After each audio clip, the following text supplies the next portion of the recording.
Hey guys, this is John, and I'm going to say this is Bulletproof ICC in the 15-minute pool on ICC.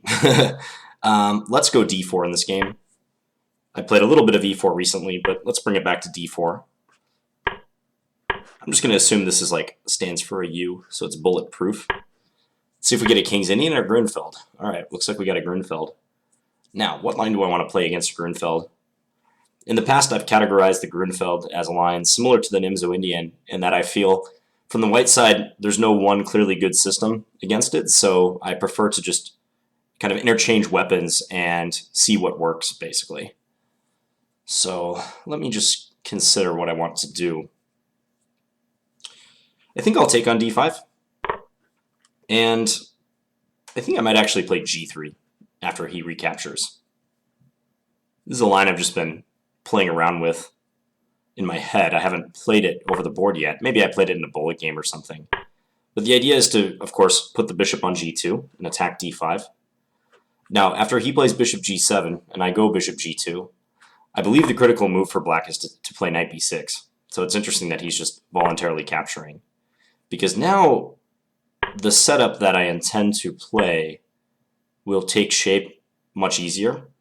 And I hope that the game continuation will illuminate that. Basically, I plan to put the pawn on e3 and develop the knight through e2 and leave the long diagonal open for my bishop.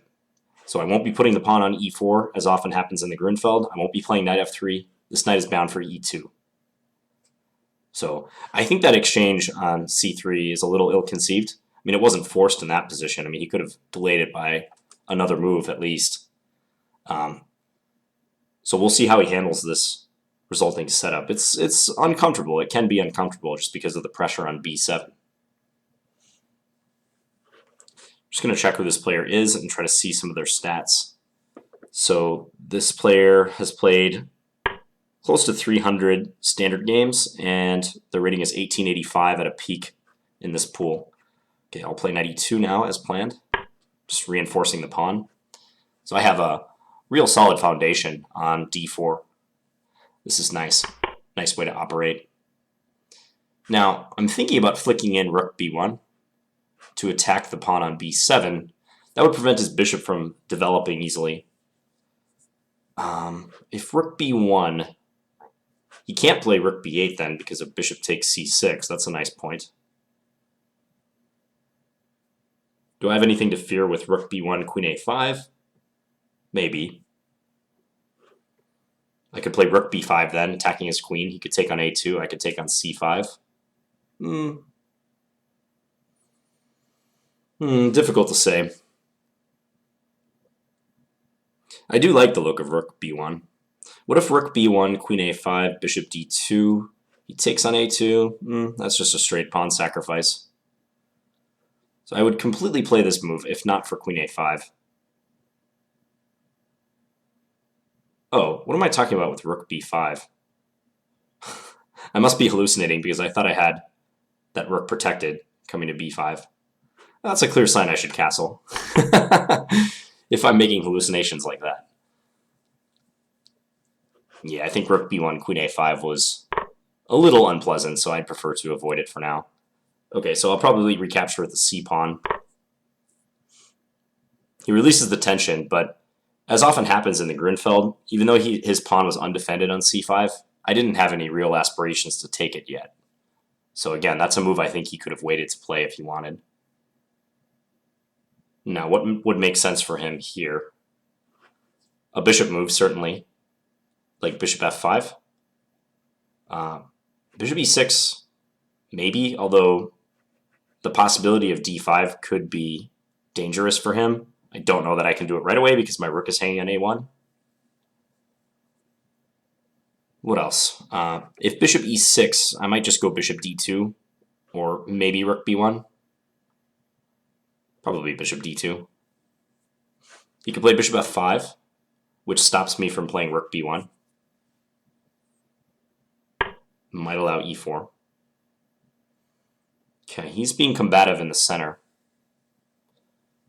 So right here, if I push, he could push e4, but I just go rook b1. His knight is under attack. His pawn on e4 is loose. That doesn't bode well for him. So d5, I'm guessing he'll move his knight, probably knight e7. And I could reinforce my pawn with e4. I could play bishop a3 as another move. I could play rook b1. There's lots of options. I could also play bishop a3 right now if I want.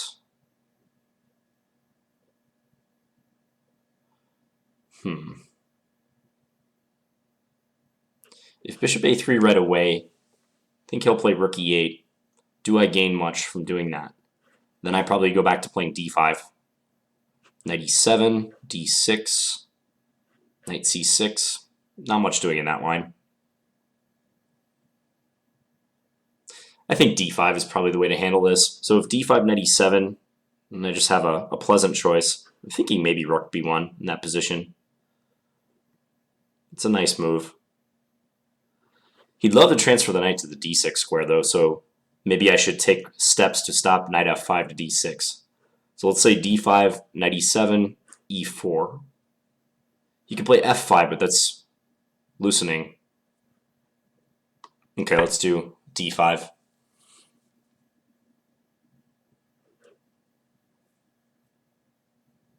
Yeah, I like the look of knight e7, e4. Because I fear if I do not play e4 on the next move, he might play knight f5 and get the knight to d6. I think it's worth the couple tempos that it costs him to execute that maneuver. I think it's worth it to him positionally to get that very solid knight on that square, blocking my protected pass pawn and defending b7 again. The knight's just optimally placed on that square.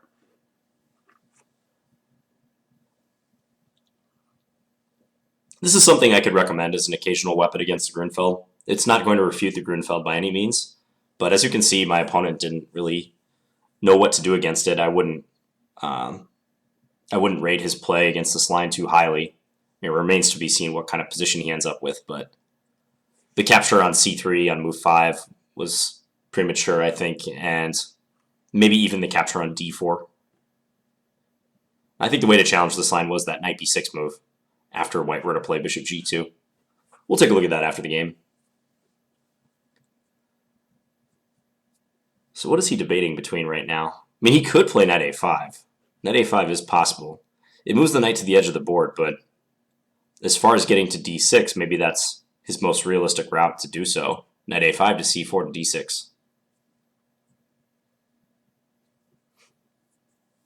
It also defends b7, so it may not be a terrible option. It just seems I have nice moves I can make, though, like knight a5, bishop e3, rook e8, rook c1, stopping knight c4. He'll have trouble putting his bishop on a good square. f5 can always be met by e4. g4 maybe, but I can kick him with h3, and unless he's willing to trade his light square bishop for my knight, he'll have to go all the way back to d7. It's looking like d7 is probably the square that piece will end up on. Fianchettoing the bishop is always a risky proposition in view of d6 with the discovered attack on the rook in the corner. The character of the middle game could be strongly influenced by his next move, like what he does right here with his knight. I think the game could go different directions if he plays knight e7 versus knight a5. I'm starting to think knight a5 is better. Yeah, and he did play it.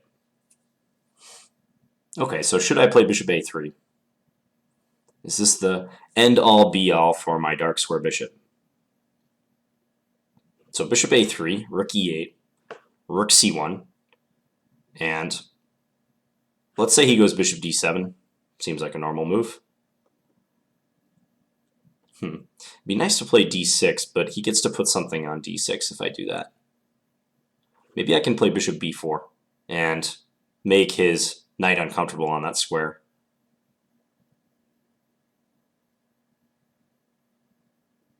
That looks all right.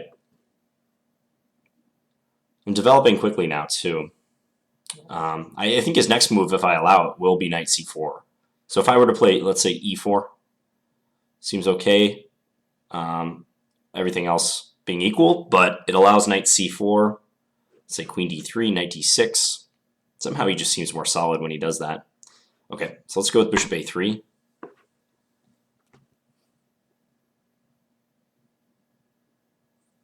expecting rook e8. So rook e8, rook c1, bishop d7. Queen d2 will also be worth considering in that position, but let's just put a stop to knight c4 for now.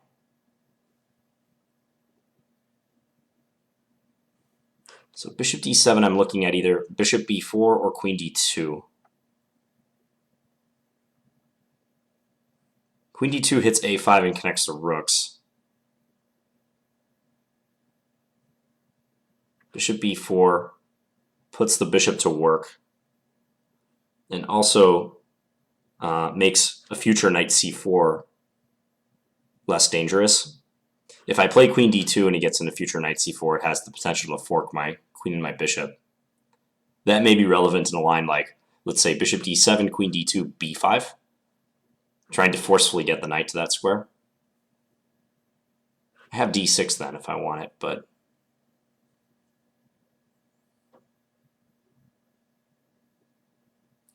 my knight might want to be rerouted soon. Sending it into the c3 square and then e4 would be great if I could get there, because d6 is looking like such a juicy square to jump to. But realistically, I doubt he would allow my knight to come to e4. Okay, rook b8 was not something I expected. Maybe he wants to go b6 with that move, but he doesn't want me to discovered attack him with my bishop.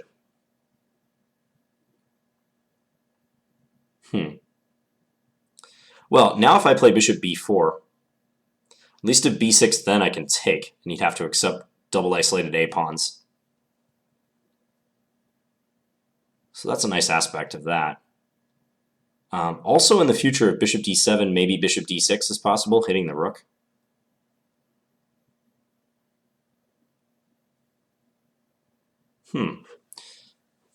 So what if bishop d2, he plays b5, trying again to get the knight to c4?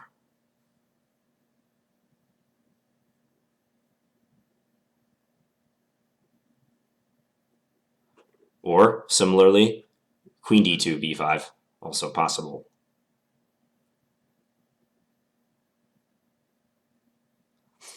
If bishop d2, what if bishop f8? That weakens this pawn, so maybe I shouldn't worry about that too much. Okay, bishop d2 it is.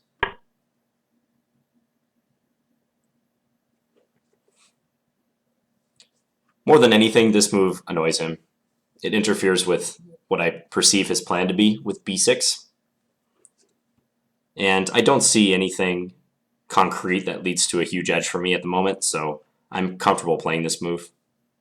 You know, I can also send my queen to d3 too. And even though that's in range of his light square bishop, I've mentioned how bishop f5 can be met with e4. So that may not matter. He does play b5. Okay, so he's very adamant about getting the c4 square for his knight. Rook takes c8 almost works in this position. That would be nice.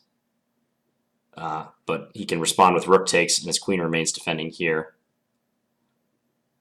It would be interesting to play rook takes c8, rook takes c8, d6, threatening d7.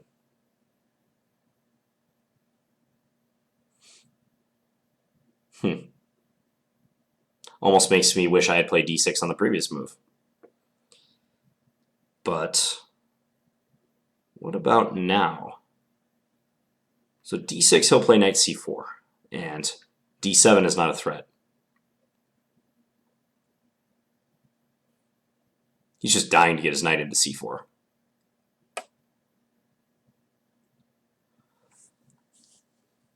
Taking on a5, he just takes with the queen. d6. Bishop e6. When I give up my dark square bishop, it's harder to push the d-pawn. The bishop on b4 is supporting that push, and also the d8 square can always be guarded by his dark square bishop too. This exchange sack just looks very interesting to me. So rook takes c8, rook takes c8, d6. Let's say knight c6 then. Bishop c5. Queen d7 maybe.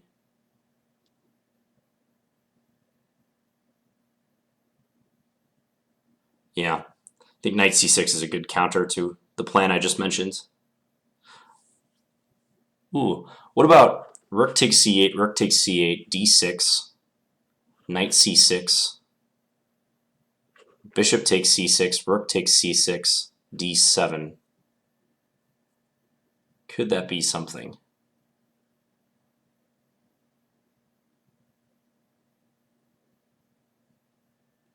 And then if his rook moves up to e6, I have bishop a5 as a possibility.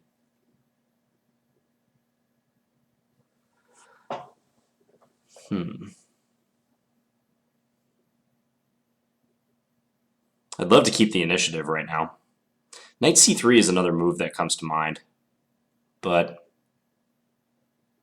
knight c3, maybe after knight c4 I have knight takes b5. He can take on e3 though.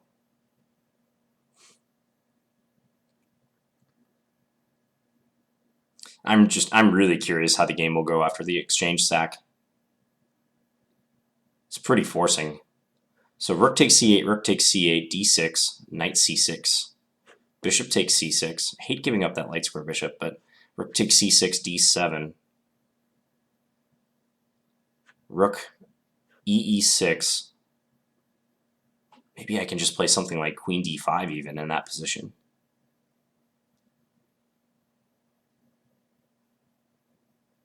But bishop a5 also comes to mind, forcing rook b6. And I can take, he takes with his rook, queen d5. It's a strong pawn I have. Okay, I'm going to pull the trigger. I don't think I'm missing any like easy defense for him. So we'll do it and see what happens. He has to take with the rook. I mean, he takes with the queen. I have bishop takes a5. No problem. So my threat is d7, and he cannot block with his queen because, again, I take on a5. So that's why I think he is pretty much forced to move his knight right now. Knight c6, after which I'm looking at bishop takes c6. Because if I played, instead of bishop takes c6, d7, he takes on b4, I take one of his rooks, and I've just lost a pawn in that transaction. Even that might not be so bad because I can play something like queen b3, let's say, but that's not what I'm looking for. That's not why I voluntarily sacrificed an exchange.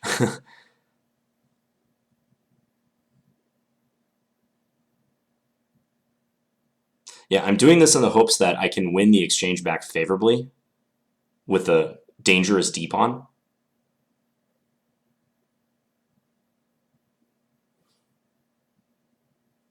Or I can catch him in some sort of tactic, because he has to be careful now, that's for sure.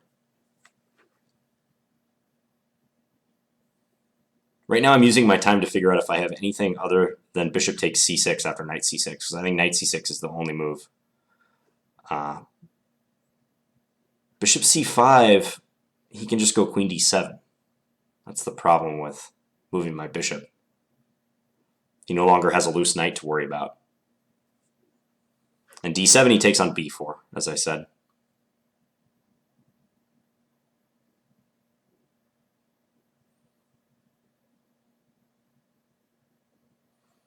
So knight c6, bishop takes c6, rook takes c6, d7.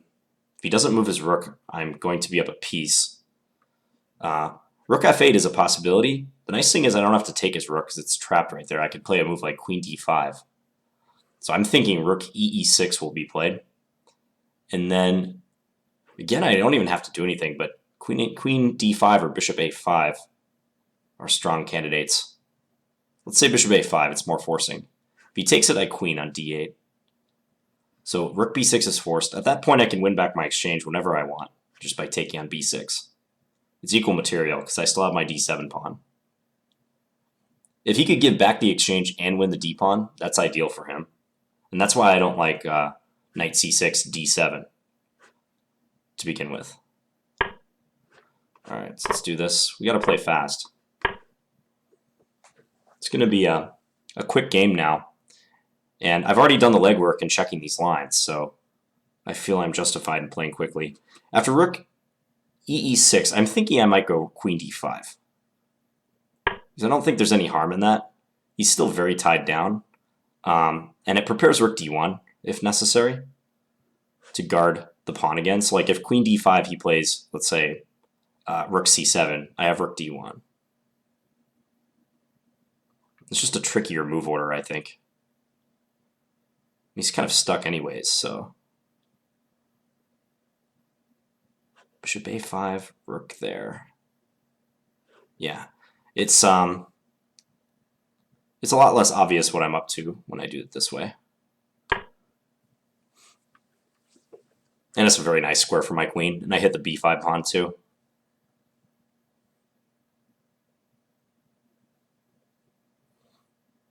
I did notice that this guy's blitz ratings were somewhat lower than his standard ratings, so that's another reason I have to complicate. Yeah, like here he just blundered. Bishop takes a5. And if he takes, I queen. So he has to play rook b6. But if rook b6 again, I don't have to take it right away. I can play rook c1. Yeah, he resigned. Okay. Oh, looks like he's going to analyze it. I'm going to grab a new board just because he's moving pieces around. Okay. So let's have a look at this. So g3. As I mentioned, I think this is a decent weapon. It's not going to refute the Grunfeld. I think in this position, it'd be better for him just to play bishop g7. And then bishop g2. And as far as I know, the best line is not to take on c3, and it's instead to play knight b6 and attack the d4 pawn. Because I think that keeps more tension in the position. It doesn't allow me to strengthen my center as easily. So if I play, let's say, e3 here, a subsequent move like c5 at some point will be more damaging or potentially damaging to my pawn center. So he took right away. There's no advantage to taking right away, though. I don't know why he would do it. Yep, and this is the key. So we arrange our pawns like this structure, and we develop the knight through e2. And that d4 pawn, that's like the center point of our entire position.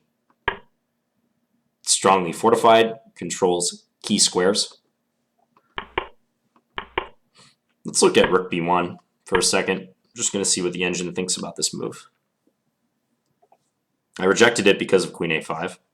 I don't know what I was thinking that I had rook b5 for a second. I think I also thought my pawn was on c4 or something.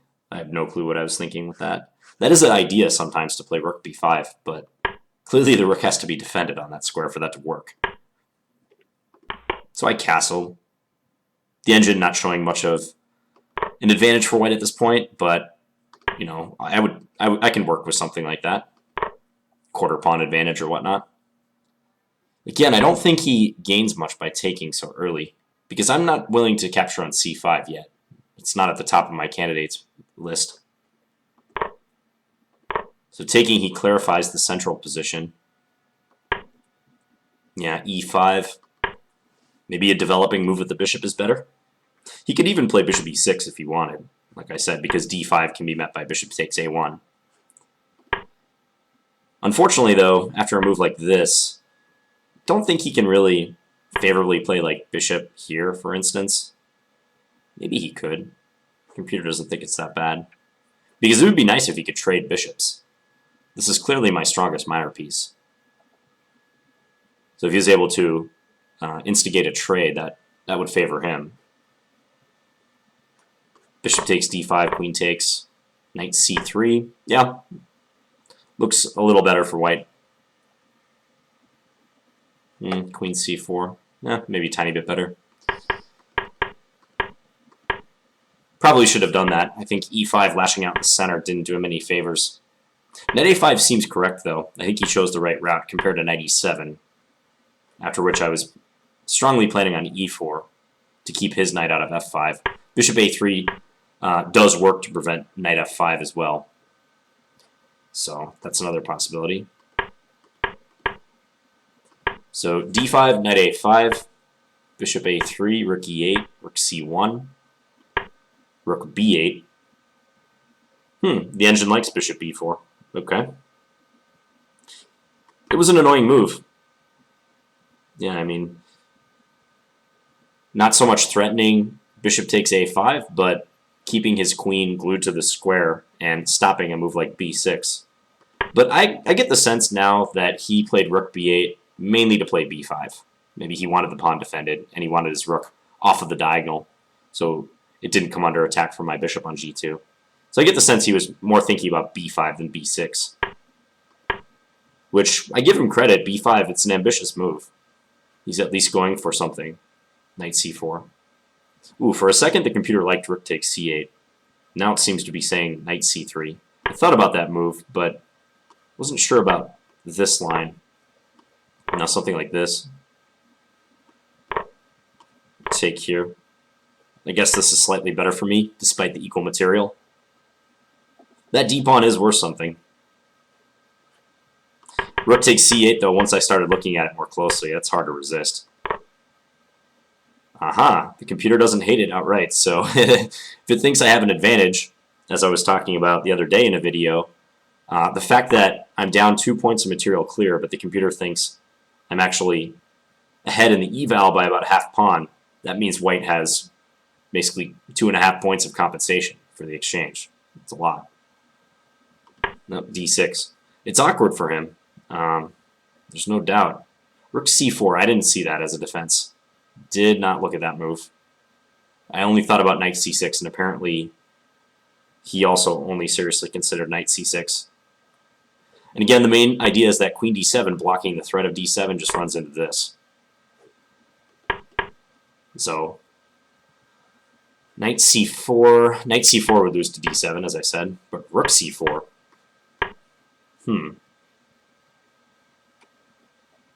Yeah, then if I take, he takes, and I play d7, he can just blockade my pawn on a dark square when I have no dark square bishop.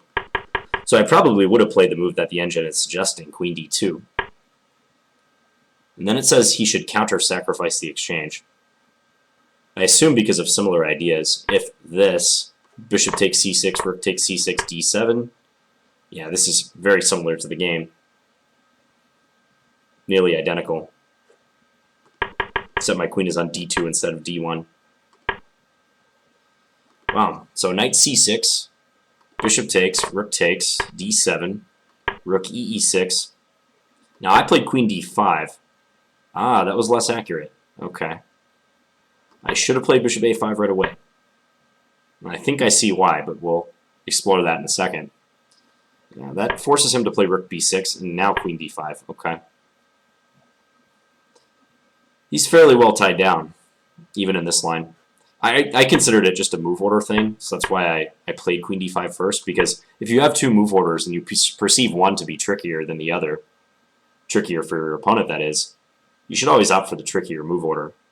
But you have to ensure that you're not giving them any extra opportunities by doing that. And here it looks like rook c7 was okay for him. I was just intending this move. But the engine points out bishop f8.